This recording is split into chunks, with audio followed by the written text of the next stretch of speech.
in Spain, we seem to have a perpetuity of the right in the government. Like, it doesn't matter how many elections we have, more or less they end up winning and they end up forming a government. And you would think after the crisis and after how the crisis hit Spain, very hard too, like still very high unemployment.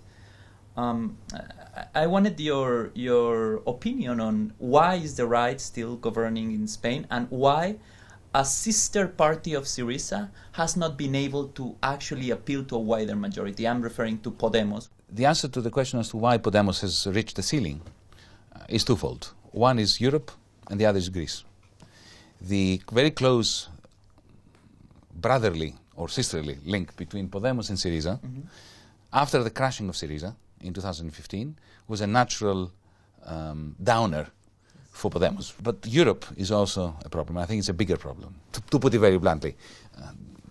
I think that the average Spaniard who might be interested in voting for Podemos wants Pablo Iglesias and his comrades to answer the question, so what are you going to do in the Eurogroup once you're elected?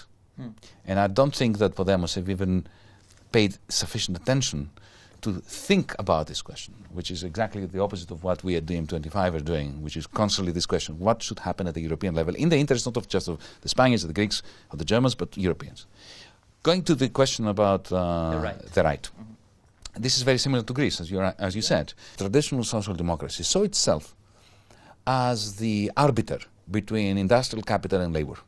Their job was to sit around the table, the bargain negotiations table between trade unions and employers, and find some accommodation, facilitate the freedom of the manager, while at the same time safeguarding workers for their rights, and at the same time taking a chunk of profits, of surplus value, as we economists say, and use it to fund the welfare state. This is what social democracy was all about.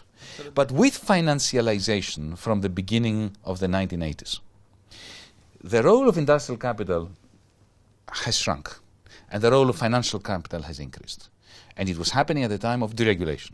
And suddenly there was this cacophony of money-making in the financial sector, and social democratic leaders were lured by this cacophony, and they made a Faustian bargain with financiers. And it was very simple. We will turn a blind eye, let you do whatever you want, and you'll fund us. Us meant fund the welfare state, fund our political parties, our own personal campaigns.